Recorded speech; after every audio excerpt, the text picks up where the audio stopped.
What's up, crypto kids, blockchain, profit seekers, all my friends? How y'all doing today? So today I'm coming at you with the crypto income report, just kind of going over some of the things I'm getting into and things I like, don't like, all that good stuff.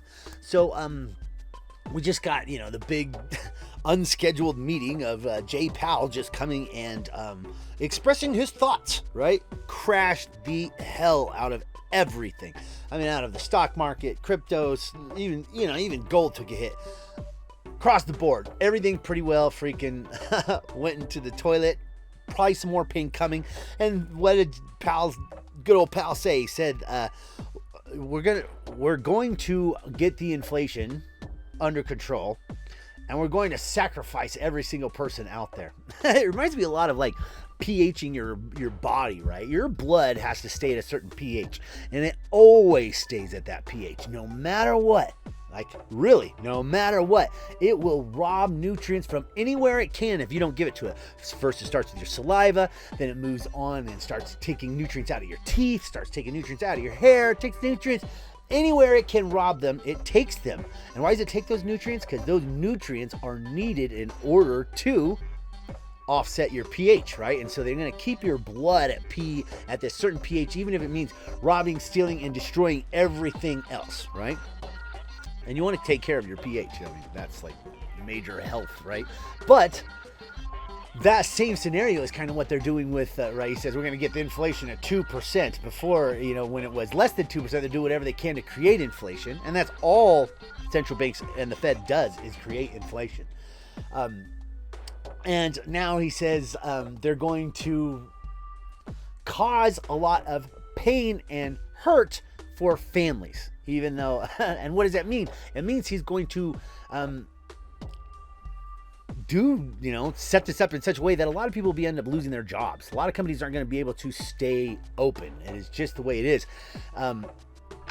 And that's going to cause a lot of pain for the average person, right? But what do they care?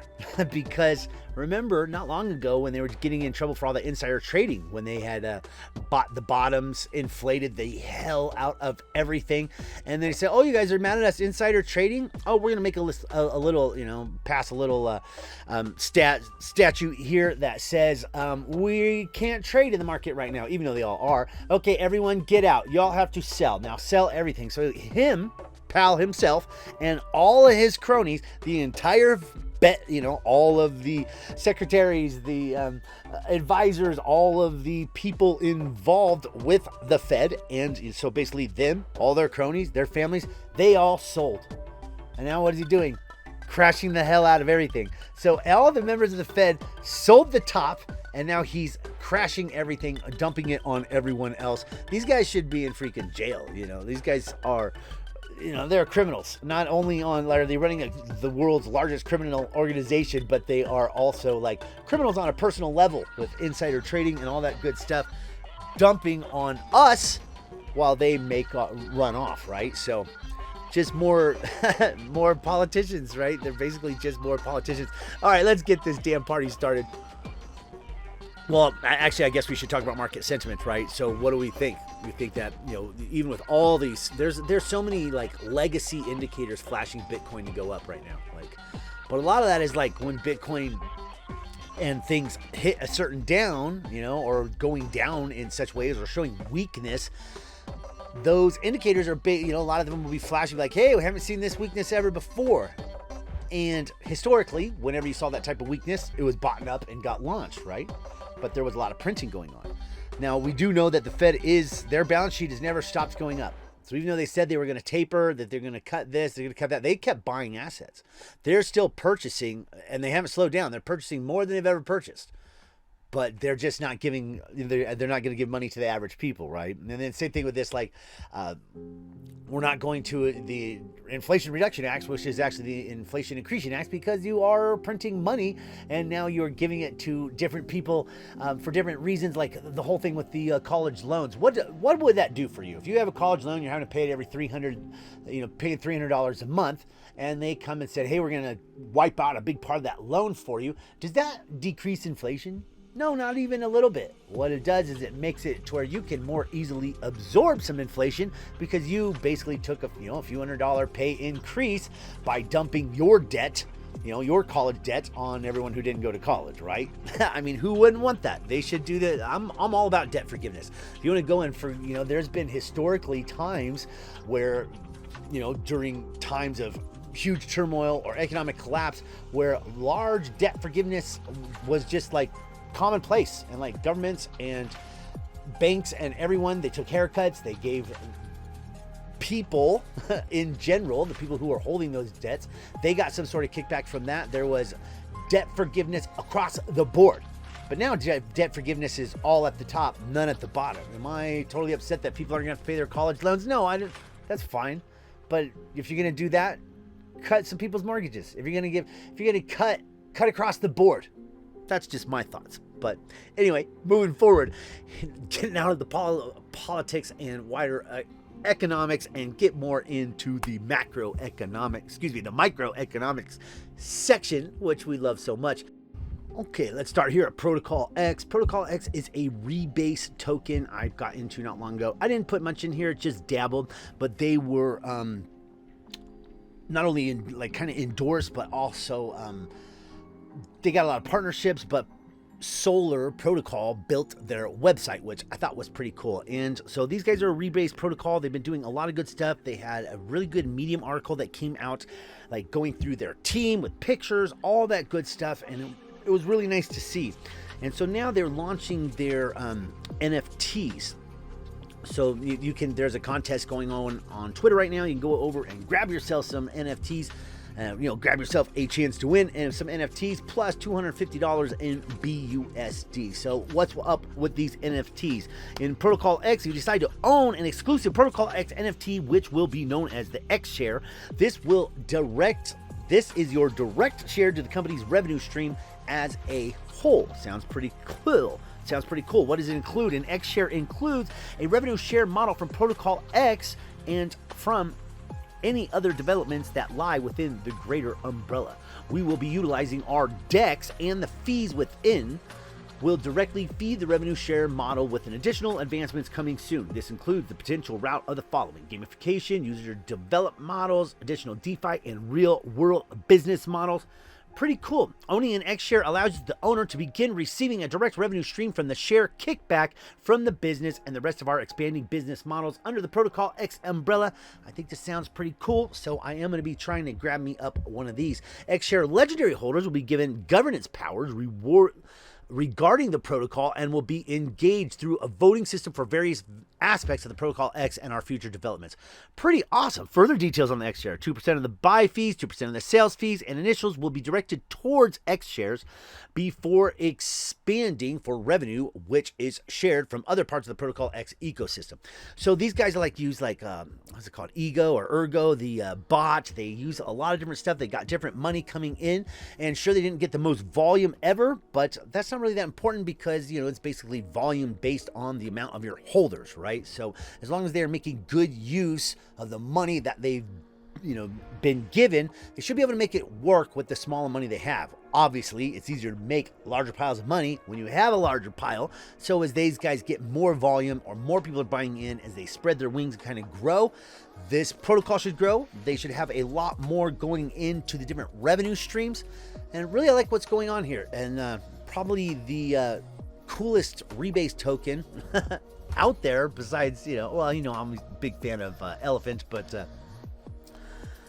this is pretty freaking cool. I'm liking what's going on. And like with the whole debacle with Liquid Capital, this is what Liquid Capital should have done, right? These guys are following all the right steps, doing all the right things, and I like it a lot. They're doing great. We'll go look at my account. It hasn't done much because the price hasn't done much, right? So I put in 240 in the pre-sale. Not much, right? It's not much. I'm not really into wasn't planning to go heavy. I didn't know, and I just got burned with Liquid Capital. So I was like, yeah, we're going to go light here. Here's your dashboard. Basically just shows you all the stuff. The PTX price right now sitting right here at 5 cents. And yeah, it's just doing its thing. It hasn't, had any major price. For instance, I put in 240. I've gotten multiple rebases and now down to 232. So people are selling off, but that's not what I'm doing here. I just put in the 240. I'm going to let it ride, let it go. I might add to my position. I'm definitely getting a couple of those NFTs. I think that's pretty damn cool. And I like financial NFTs and just being able to flip them, do all that good stuff. But like buying them, holding them, sitting on them, we'll see what happens here, and I'll let you know. And yeah, we'll just keep at it and see what these guys do. But the team's really great. I listened to it in AMA spaces on Twitter. That was good. All of their, they're pretty active. They got this new partnership. We're proud to announce our partnership with Spring GameFi. We look forward to working with them and discussing this in our upcoming AMAs in ours and their respected Discord servers. So pretty cool. I think this is a neat protocol, and yeah, I'll keep you up to date on whatever the hell's going on here. But also, Tomb has been doing good stuff. They released their stable coin, and they've had really fantastic game of Tomb.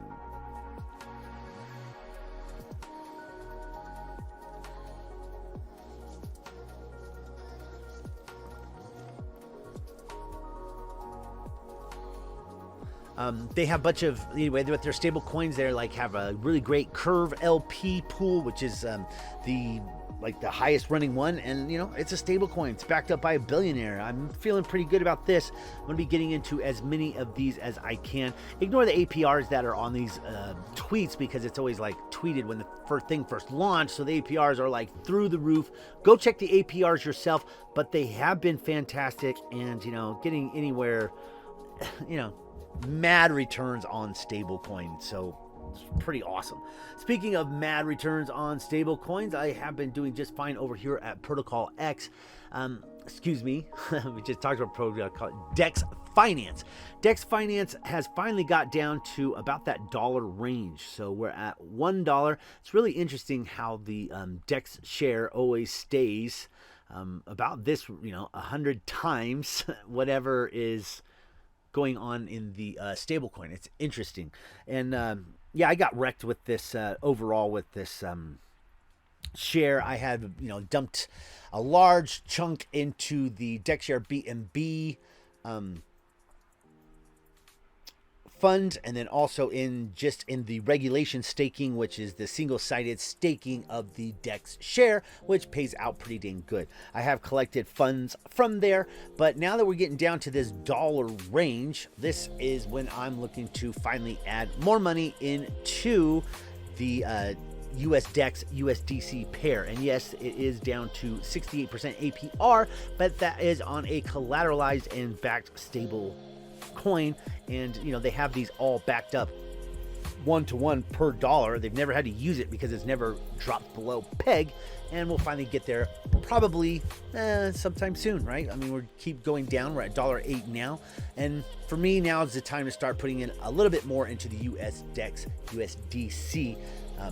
I've just been doing that, and then I haven't been selling. So what happens is you have this US Dex USDC farms and this Dex share BNB farms. These pay you out in the Dex share. You take your Dex share, you put it in single-sided regulation staking right here. It's right there. You get paid this APR, currently 0.61. That fluctuates quite a bit, and you take your Dex, you earn Dex ETF. You're not earning any of the coins that you're you're not earning the US Dex token, so it doesn't have a negative effect on the price. So then from there you get these Dex ETF, and you can come over here with the Dex ETF. You press this burn here, and you can trade it out for any of these coins that you see over here on the left hand side. So I'll be trading mine out for US Dex starting now, right? Because it's at $1 here. Before, I was trading it out for BUSD, taking it other places, maybe grabbing a little Dex share here and there, but primarily taking it off platform. Now that we're getting down to $1, I'm going to be loading this all back into everything I earn out of here back into US Dex, and get that stable coin, get that pool loaded up, because that's what I'm looking to do. Okay, we've had some mad announcements over at Furio. We better take a look at those. I think they're awesome, and I'm loving it. So Furio had a lot going on, right? We had the casino pop out. They've decided to take a little break on, not a break, but it's delayed for a little bit because they're going to put in a sport book, which is good. I didn't get into the casino pre-sale one because I was going to, but I was out, and then I didn't load money in afterward because there's too many casinos. There's so many casinos, and if you don't got a way to like bring massive amounts of people over to your casino, no one knows about it. And really, people are going to go to the casinos they already know, the big ones that give like free bets and all this, and they have huge sports books wrapped up into it, not just casino games. The casino games always need to be an extra on top of a sports book, in my opinion, for any of this thing to be successful. Yes, it is a huge giant millions of dollars industry that actually does better as people are hurting worse because they go and they gamble. People don't generally, there's actually more gambling going on when things are bad because people are desperate and doing dumb things than it is like, people during good times having a great time going and gamble some of their extra money. It's more, human nature to gamble for certain people, maybe not your human nature, but the human nature of the overall collective to come in and freaking, buy their, blow their freaking last hope, right? Hail Mary, throw the longest, touchdown pass or overhand right that you can throw and try to knock the guy out or whatever. It's a last ditch hope, so to speak. So gambling generally goes up, but this being crypto gambling and this being attached to Furio, I just didn't, are attached to, there's been so many places that came out with casinos, didn't do anything.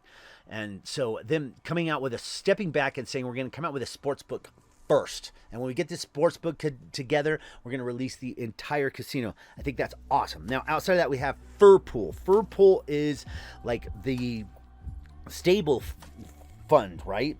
Now, they got a way where you can lock in for 90 days or lock in for any amount of time to get a higher APR. But if you want to be able to like yank your money out anytime, which is a beautiful benefit and is worth paying for, because having your money locked up sucks, especially when you want to pull it out, or a platform makes decisions that you didn't really like, but you're locked up for 90 days.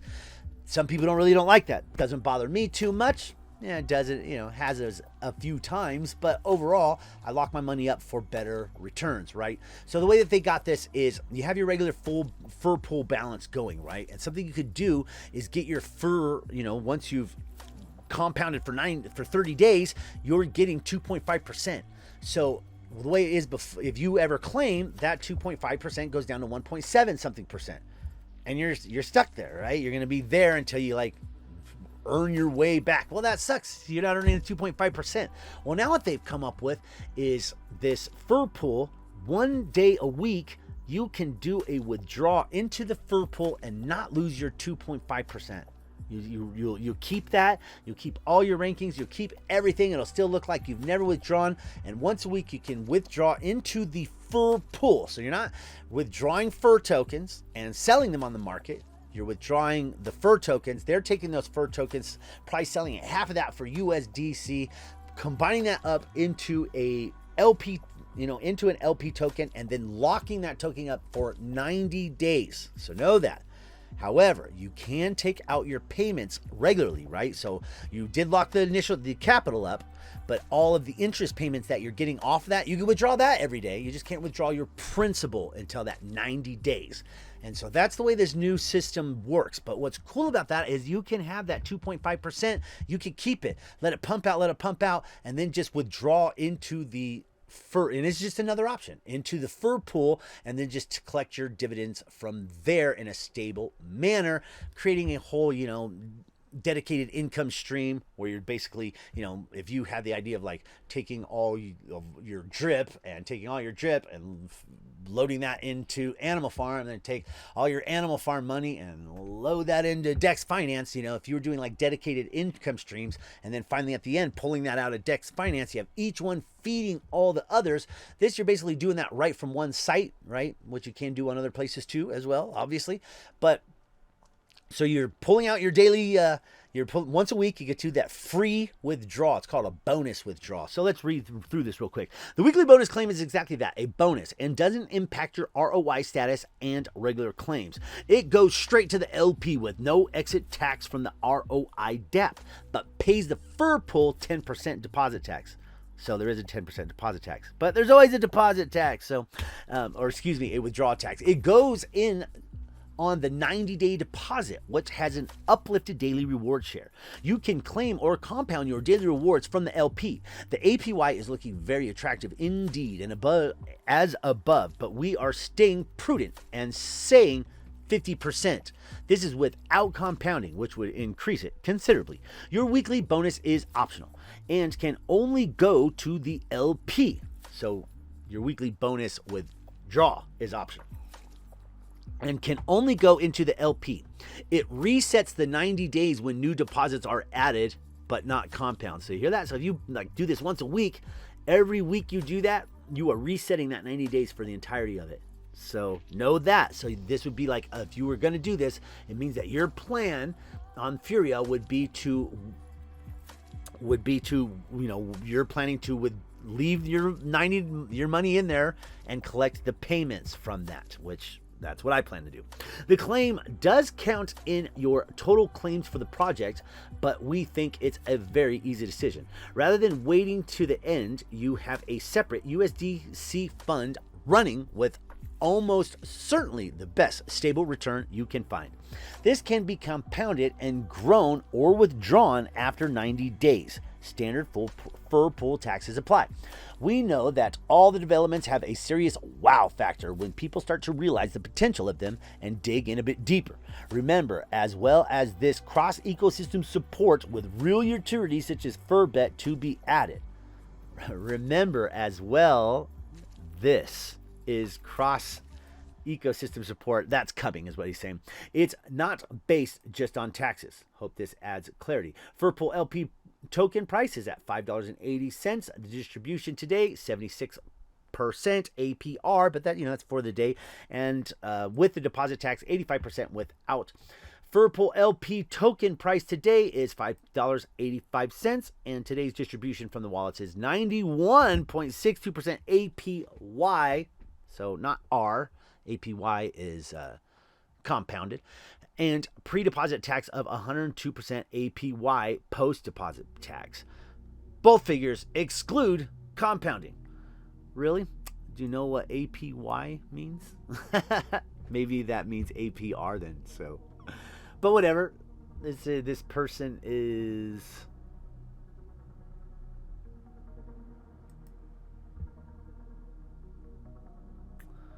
They're an admin, a server admin here at Furio, so they must know what they're talking about. But APY, that means compounded. That's what it means. You can't say APY doesn't mean compounded.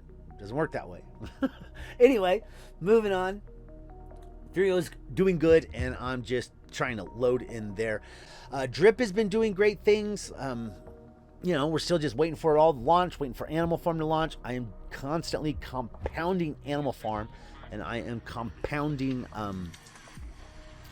all my drip, and that's it. So just compounding away, and I don't want to sell anything until the Animal Farm launches. So that's where I'm at. I'm just going to compound and hydrate until that's all over.